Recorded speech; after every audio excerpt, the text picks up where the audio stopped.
Baiklah, saudara, sampailah kita ke topik yang menjadi fokus utama kita pada hari ini, iaitu nasib penjamin.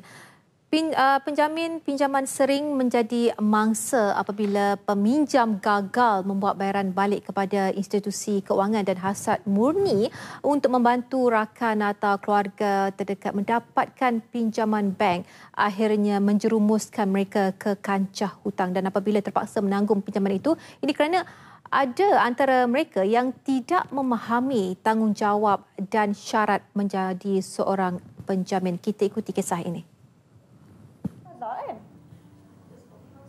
Kenapa? Daripada mula terlibat. Sharifah Maria, 25 tahun, mangsa peminjam yang gagal melunaskan hutang bank terpaksa membayar balik sejumlah RM10,000. Meskipun jumlahnya nampak kecil, namun baginya yang baru memulakan alam pekerjaan dengan gaji permulaan RM2,500, ia merupakan beban kewangan yang besar. So, untuk kereta, tanpa fikirkan apa-apa kesan, sebab kita penjamin, kita bukan kita yang bayar. So, kita ingatkan macam tak ada apa-apa lah. Sebabnya yang minta tu pun kawan baik.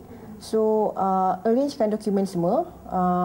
After few years, bila kita sendiri nak apply loan, bila kita sendiri nak apply kereta, tahu-tahu macam nama dah blacklist sebabnya ada kaitan dengan owner ataupun kawan yang buat pinjaman tu, which is dia tak bayar promptly and ada sangkut, and then daripada situ terus ada masalah lah. Sebab lepas tu memang tak sampai dulu. Kini beliau berhadapan dengan tindakan undang-undang dan terpaksa naik turun mahkamah bagi menyelesaikan kes ini, dan ini nasihat beliau kepada mereka yang berkira-kira untuk menjadi penjamin. Sebelum buat decision yang berkenaan pasal duit, lebih-lebih lagi penjamin ni fikir betul-betul lah. Sebabnya kalau contohnya kita yang terpaksa menanggung benda tu, beban tu, kita tak tahu berapa banyak kita akan tanggung. Lepas tu better not to easily trust orang lah. Baiklah, saudara, itulah nasib seorang penjamin yang menjadi mangsa peminjam tidak bertanggungjawab, dan ada kalanya penjamin hanya beranggapan tanggungjawab mereka cuma sekadar menandatangani dokumen pinjaman bagi membantu peminjam mendapatkan pinjaman, dan sebagai penjamin, seseorang itu sememangnya terikat secara undang-undang untuk membayar balik pinjaman tersebut atau bakinya sekiranya si peminjam tidak mahu atau tidak boleh menjelaskan hutang tersebut. Baiklah, bagi membincangkan lebih lanjut mengenai topik ini, kita bersama Ketua Jabatan Pendidikan Keuangan Agensi Kaunseling dan Pengurusan Kredit AKPK, iaitu Encik Muhammad Adnan Anan Abdullah. Terima kasih Cik Adnan kerana sudi bersama Nasional 1 hari ini. Sama-sama. Okey. Baiklah, tadi Cik Adnan ada melihat klip kita ataupun kisah saudara kita yang mengalami masalah ditipu disebabkan beliau sudi menjadi seorang penjamin. Jadi mungkin Cik Adnan boleh mulakan dengan definisi penjamin dan mengapakah institusi keuangan memerlukan seorang penjamin. Okey, terima kasih.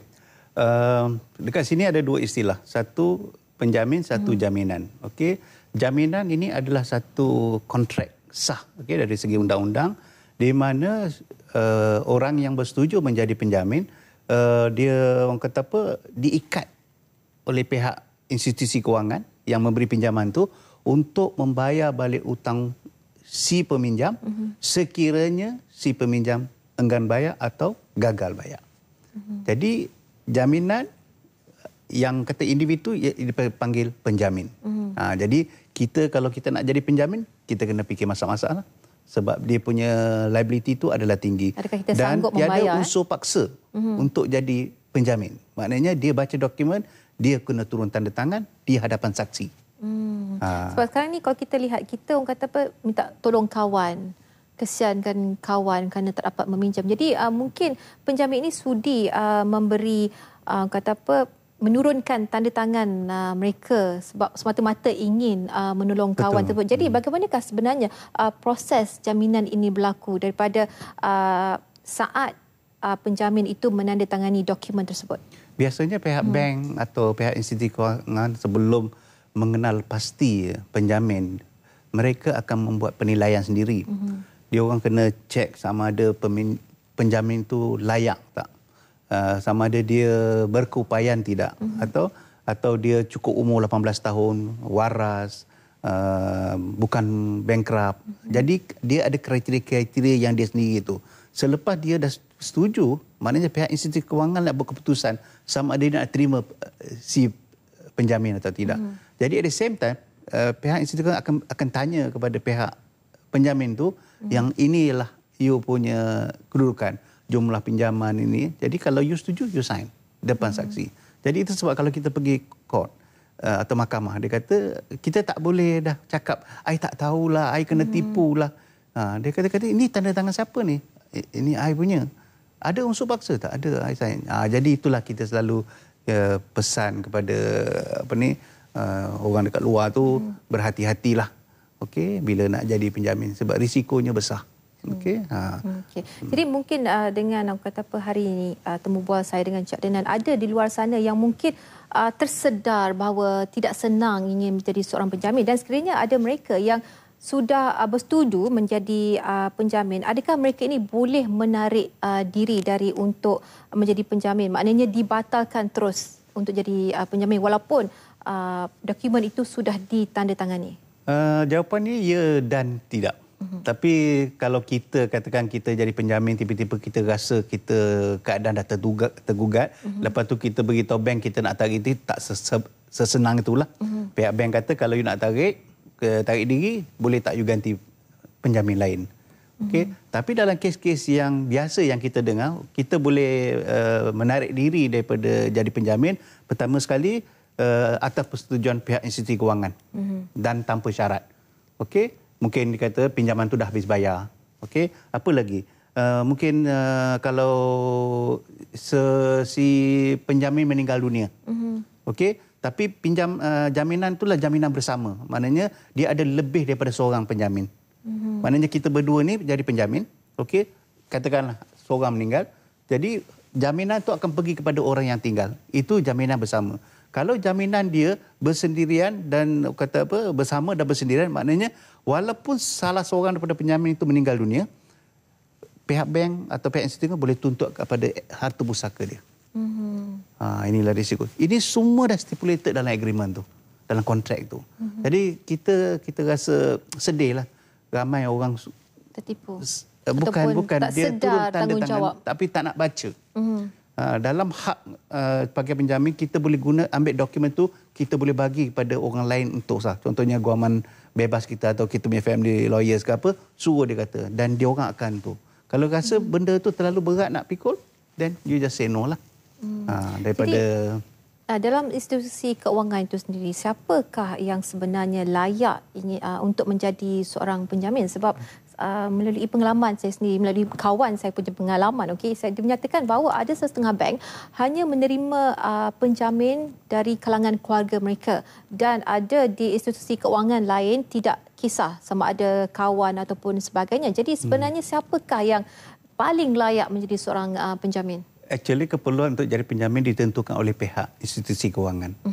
Jadi kalau katakan macam kes yang you sebut tadi itu, katakan ada bank kata nak ahli keluarga juga. Mungkin pengalaman dia orang ni, kalau ahli keluarga, dia punya garantor tu atau penjamin tu lebih kukuh lah. Sebab ada orang kata pada kepentingan dalam pinjaman tu. Okey, tapi mungkin ada bank-bank yang kata dia punya risk appetite tak terlalu tinggi. Dia kata asalkan dia punya kedudukan kewangan tu dah okey, mungkin dia buat ada benda-benda lain dia cek. Kerja dekat mana, pendapatan macam mana, apa ni. Mungkin itulah. Ada bank-bank dia orang punya kriteria itu berbeza lah.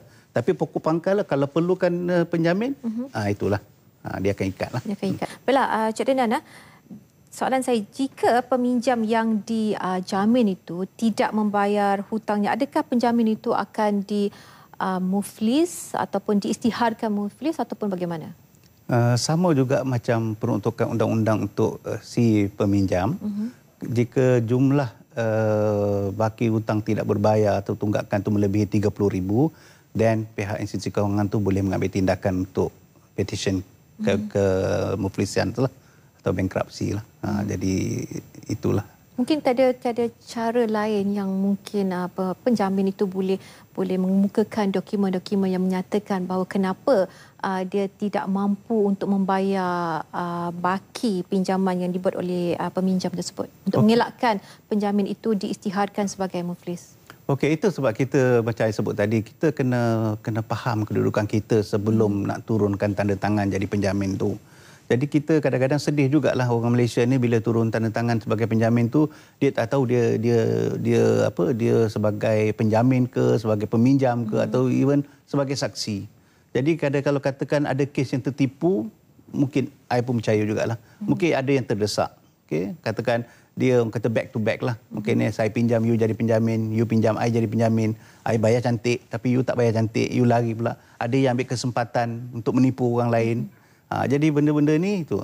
Tapi kalau katakan kes tadi, kalau katakan ada tu tiba-tiba rasa tak mampu nak bayar. Okey, dia ada beberapa pilihan tu lah. Pertama sekali, berunding dengan pihak bank. Tapi kita kena tanya sama ada pihak bank telah mengambil tindakan, orang kata exhaust all avenues lah. Maknanya dia dah ikhtiar habis-habisan untuk mendapatkan balik duit itu daripada si peminjam. Okey, kalau kata si peminjam pun telah dimufliskan, okey, then dia terpaksa menanggung liability itulah. Jadi kalau katakan dah kena tuntut, then dia boleh merayu dekat pihak bank untuk bayar secara perlahan lah, struktur balik ke apa. Dan even kita dekat AKPK pun banyak tolong orang yang menghadapi tanggungan sebagai penjamin, di mana dalam program pengurusan kredit kita juga membantu mereka. Okey. Jadi bagaimana jika peminjam itu meninggal dunia? Itu yang macam saya sebut tadi lah. Kalau katakan peminjam meninggal dunia, okey, of course kalau dia ada penjamin masih terikat. Tapi cara bayaran tu boleh dikemukakan kata secara sedikit berbanding daripada bayaran yang dibuat oleh peminjam tersebut. Boleh, sebab kadang-kadang kita kita boleh negotiate dengan pihak bank lah. Kadang-kadang loan tu ada penalti interest ke apa ke, jadi kita boleh runding lah. Di mana kita kalau susah sangat datang ke AKPK, kita banyak membantu kes boleh macam membantu ni. Ya. Jadi bagaimana dengan akaun peminjam? Adakah penjamin mempunyai akses untuk mengetahui kedudukan peminjam tersebut? Yes, ini adalah salah satu daripada hak-hak yang ditawarkan atau dinikmati oleh pihak penjamin. Okey, so kalau dia kata nak tahu anything mengenai loan tu, dia ada hak sebab dia dah jadi penjamin. Dan biasanya kalau katakan si peminjam ada masalah pembayaran balik, satu salinan surat boleh dihantar kepada penjamin. Jadi penjamin tahu. Dan even katakan si peminjam larilah dan tiba-tiba katakan si penjamin telah bayar dan melansaikan, si penjamin di bawah undang-undang boleh menyaman si peminjam untuk dapatkan balik duit yang dia telah bayar. Itulah kena faham hak-hak dia ni. Okay. Mungkin akhir daripada Cik Adina sedikit nasihat daripada Cik Adina kepada penonton di luar sana yang mungkin berkira-kira ingin menjadi seorang penjamin ataupun mencari ataupun ingin mencari seorang penjamin bagi peminjam yang ingin dilakukan. Nasihat daripada Cik Adina. Okey, petua yang paling mudah tu cubalah elak jadi penjamin lah. Kita kena faham kenapa pihak institusi kewangan memerlukan penjamin untuk bagi satu loan tu. Pertama sekali, kedudukan kewangan si peminjam tu tak kukuh. Mungkin dia sebabkan dia punya kerja, dia punya pendapatan tu tak menentu. Jadi nak comfort level. Kadang-kadang daripada segi contohnya pinjaman perumahan. Okey, kalau pinjaman peribadi tu sebab dia pinjaman tu tak bercagar. Jadi biasanya pihak institusi kewangan akan minta penjamin. Takut dia lari. Walaupun potongan tu pembayaran balik tu potongan gaji. Jadi this is orang kata macam security lah. Okay, macam mana kita beli rumah, kita ada cagar atas rumah. Jadi penjamin ini macam security kepada loan tu lah. Dan kita pun ada juga pihak bank di mana dia kata walaupun pinjaman perumahan tu ada security, dia masih perlukan penjamin sebab proses untuk melelong rumah tu atau nak menarik kereta nak jual balik itu kadang-kadang rumit. Kadang-kadang ada masalah teknikal dia tak boleh buat. Jadi bila dia ada penjamin, jadi penjamin ni jadi macam take out source dia lah. Jadi itu pertama sekali kalau boleh fikir masa-masa cuba elak jadi penjamin. Kalau nak jadi cakap penjamin juga, pastikan you ada kepentingan atas pinjaman tu.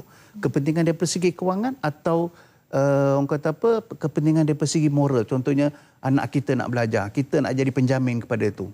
Dia tak ada material tu tapi Inilah benda-benda yang kita kena jaga. Lepas tu yang paling penting ialah bila kita sign dokumen, kita dah tahu apakah jumlah maksimum liability kalau katakan si peminjam tu lari atau tak bayar. Jadi kita dah tahu dalam kepala kita, kalau katakan worst case scenario, apa-apa berlaku, jumlah saya 10,000 macam yang Cik Sharifah tadi itu.